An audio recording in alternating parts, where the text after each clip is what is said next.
अस्सलामुअलैकुम। क्या हाल हैं आप सबके? उम्मीद है सब खैर खैरियत से होंगे। अल्लाह ताला हमेशा हम सब को अपने हिफ्ज़ व अमान में रखे, आमीन सुमा आमीन। अब जनाब रमज़ान भी ख़त्म हो चुका, ईद भी ख़त्म हो चुकी, छुट्टियां भी ख़त्म हो चुकी और सब अपने अपने कामों पे रवाना हो गए हैं। और वही रूटीन जो रमज़ान से पहले थी माशाल्लाह दोबारा शुरू हो चुकी है। और नाश्ते का वक्त है, नाश्ता बनाने किचन में आ चुकी हूँ। और सबसे पहले वही जो मेरा काम होता है बादाम छीलना। अब अक्सर मेरी बेटी छील देती है पहले, लेकिन अब चूँकि मैंने अपनी रूटीन दिखानी थी तो मैं ही छील रही हूँ।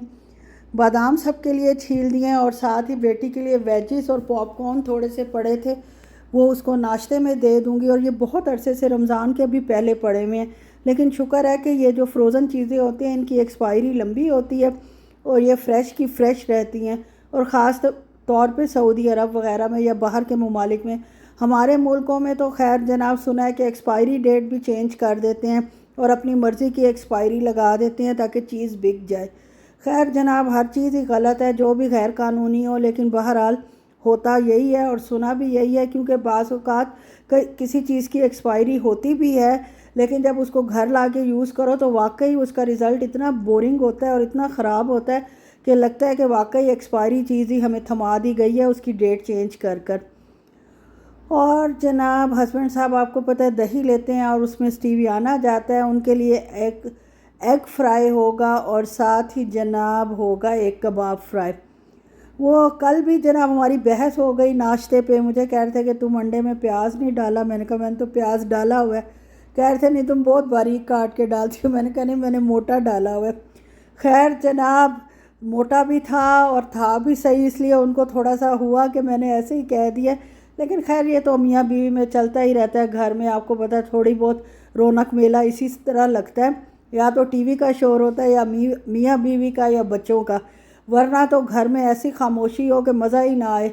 इस चीज़ से भी यार घर में रौनक रहती है। मुझे तो अच्छा लगता है कि सब खामोश बैठे रहें मोबाइल पकड़ के, उससे अच्छा है कि किसी को हल्का फुल्का छेड़ दो। और छेड़ने का क्या नतीजा निकलता है कि सब बोलना शुरू कर देते हैं। और ख़ास तौर पे किसी के दुखती रग को छेड़ो फिर तो माशाल्लाह क्या खूब बोला जाता है। और इतना बोला जाता है कि रौनक लगने की बजाय बंदे को परेशानी शुरू हो जाती है कि यार क्या मैंने छेड़ कर ही गलती की है। अगर मेरी ये आदत है, वैसे तो मैं खामोशी से बैठी रहती हूँ, लेकिन अगर कोई मेरी बात को इग्नोर कर रहा हो या सुन ना रहा हो तो फिर बस मैं जनाब उनको छेड़ना तो ज़रूर है।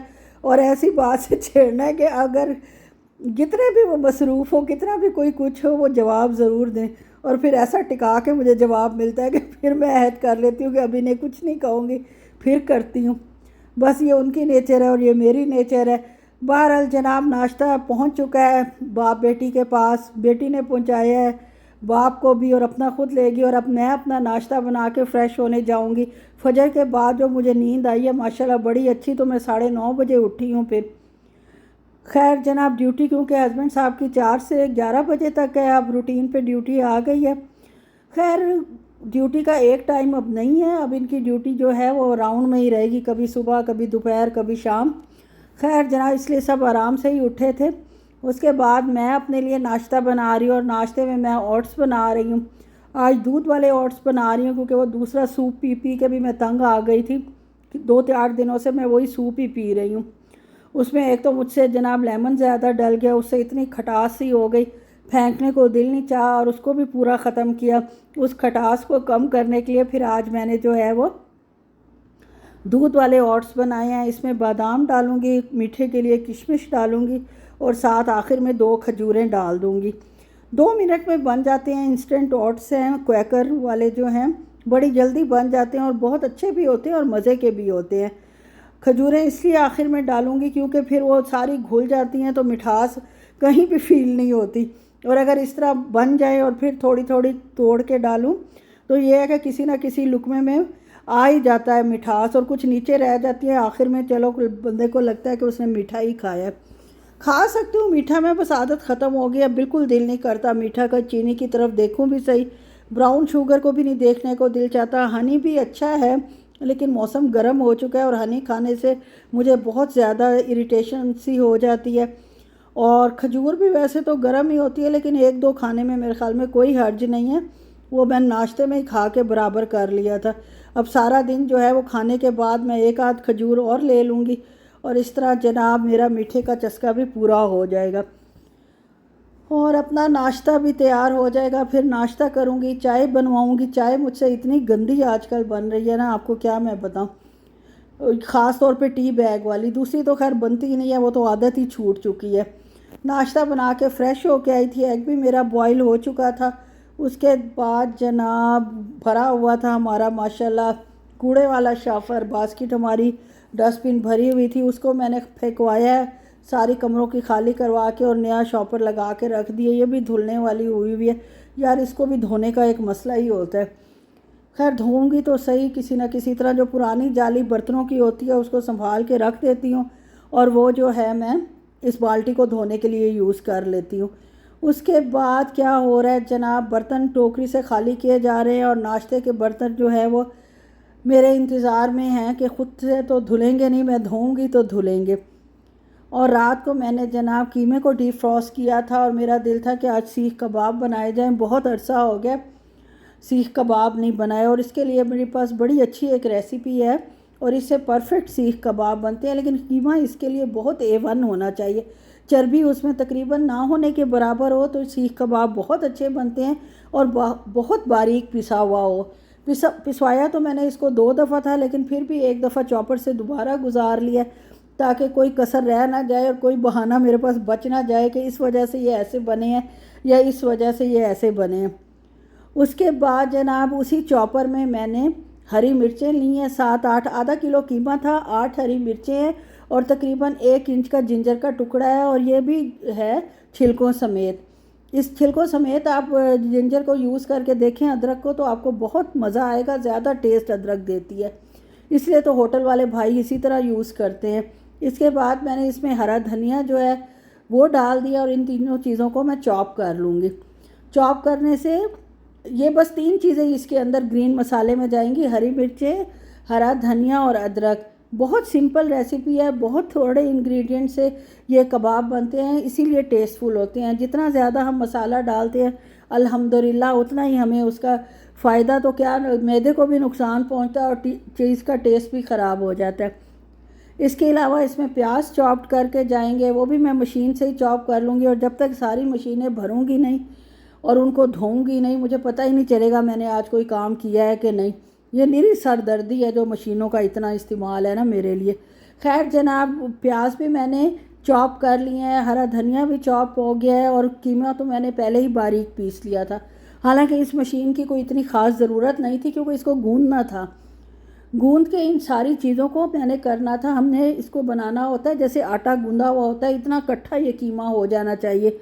उसके लिए कम से कम आपको 10 से 15 मिनट इसको गूंदना पड़ता है और इतना टाइम आजकल आपको पता है किसके पास है।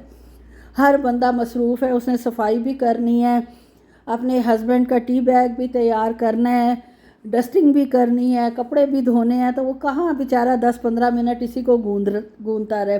इसके अलावा सूखे मिसालों में से इसके अंदर जाएगा, आधा किलो है तो आधा टेबल स्पून इसमें सुरख मिर्च जाएगी, आधा टेबल स्पून नमक जाएगा और आधा टेबल स्पून इसमें सूखा हुआ धनिया पाउडर जाएगा और 1 टेबल स्पून के करीब इसमें मेल्टेड बटर जाएगा। बस जनाब आपका काम ख़त्म हो गया। इतनी सी चीज़ें आपको चाहिए थी और हम जनाब इसको अच्छे से गूंद लेते हैं और मैं जाके अपना बाकी काम कर लूँगी, बर्तन धो लूँगी जो अभी मैंने आपको ढेर दिखाया है। इसके अलावा डस्टिंग कर आऊँगी और जनाब जो मतलब ऐसे काम हैं, और सफाई आज मैंने सोचा है कि हस्बैंड साहब जाएंगे तो फिर ही करूँगी क्योंकि उनके माशाल्लाह इतने फ़ोन आते रहते हैं। अभी छुट्टियां ख़त्म हुई हैं ईद की और अभी से जनाब फिर छुट्टियों के फ़ोन आना शुरू हो गए हैं। यहाँ ये है कि छुट्टी लेने के लिए डॉक्टर से अगर मेडिकल लीव आपको चाहिए तो आपको डॉक्टर से परमिशन लेटर लेना पड़ता है कि वाकई इस बंदे को ये मसला है और ये छुट्टी मांग रहे हैं, और अगर नई छुट्टी इनको हम मिलती नहीं देते तो उनके 500 रियाल पर डे जो हैं वो कट जाते हैं। तो उस 500 को कटवाने से बचने के लिए ये फिर डॉक्टरों को जो फ़ोन करना शुरू करते हैं, सुबह होती है तो फ़ोन आना शुरू हो जाते हैं कि जनाब हमें छुट्टी चाहिए, हमें छुट्टी चाहिए। तो फिर जाहिर है कि नहीं देते ये लोग, क्योंकि इन पर भी सख्ती होती है कि बग़ैर वजह के इनको छुट्टी ना दी जाए। ख़ास तौर पे टीचर वगैरह और ऐसे लोग जो है ना बहुत ज़्यादा छुट्टियां मांगते हैं। मेडिकल वाले भी मांगते हैं, जैसे डिस्पेंसर हो गए, नर्सिस हो गई।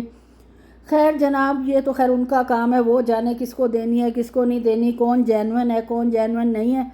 मैं तो सिर्फ इस वजह से घबराती रहती हूँ कि ये एक जगह फिर कभी इधर जा रहे होते हैं, कभी उधर जा रहे हैं, कभी कंप्यूटर ऑन कर रहे होते हैं, कभी जनाब मोबाइल पे बैठे होते हैं। तो फिर वो जो है ना चलते फिरते में भला सफाई होती है, सारे निशान वैसे के वैसे लगना शुरू हो जाते हैं। तो ये भी मुझसे बर्दाश्त कहाँ होता तो वो कहते हैं हंगामे से बचने के लिए बेहतर है कि आप वो चले जाएं, तो फिर ही जनाब आप सफाई करो।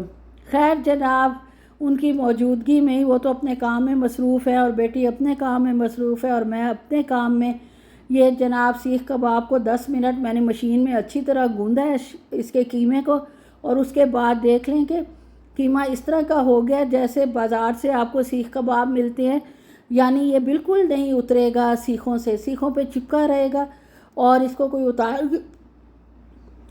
उतार कर तो दिखाए सिवाय मेरे, मैं ख़ुद उतारूँगी इसको। और इसी तरह मैं आहिस्ता आहिस्ता करके अपने जो हैं 6 सीख कबाब आधा किलो में बने, लंबे लंबे थे, लंबे लंबे करके बनाए हैं अपनी तरफ से कि देखने में भी अच्छे लगें, बहुत छोटे अच्छे नहीं लगते। और 6 ही मेरे पास सीखें थी, मैं समझी 8 हैं, और 6 नहीं बने, तकरीबन ये 7 बने हैं। 7 सीख कबाब बने और 6 मेरे पास सीखें थी। एक ज़ाहिर है जब बन जाएगा उसमें दोबारा जो है वो लगा दूँगी। और आप भी इस तरीके से बना के देखें, सीख कबाब घर में बिल्कुल बाज़ार वाला टेस्ट आएगा, बल्कि उससे भी बेहतर आएगा, क्योंकि कीमा वगैरह ज़ाहिर है हमने सारा A1 लिया हुआ है, हर चीज़ मसाले वगैरह सारे खालिस हैं, घर के हैं, और बहुत मकसद मेहनत से बनाए गए हैं। तो अल्लाह ताला ख़ुद ही इसमें जो है ना बरकत भी डाल देते हैं और जायका भी डाल देते हैं जब इतनी औरत मेहनत करती है तो। खैर जनाब, मैंने इसको तवा चढ़ा दिया, उसको मीडियम आंच पे रखा है, और इसी मीडियम आंच पर मैं इनको सेक लूँगी। जब थोड़े से सिक जाएंगे तो जैसे ऑयल लगाते हैं बारबेक्यू के ऊपर, इसके ऊपर भी ऑयल लगेगा। ये तवे से थोड़े से उठे हुए हैं, तवा दोनों जानिब से ऊंचा है और ये नीचे से थोड़े से दरमियान से ऊपर उठे हुए हैं। खैर जनाब, इसको अच्छे से सेक लेते हैं, थोड़ा थोड़ा ऑयल लगाकर। तकरीबन 10 से 12 मिनट में ये कबाब जो है वो आपके तैयार हो जाएंगे, और वाकई बड़े जूसी मज़े के और नरम कबाब बनते हैं।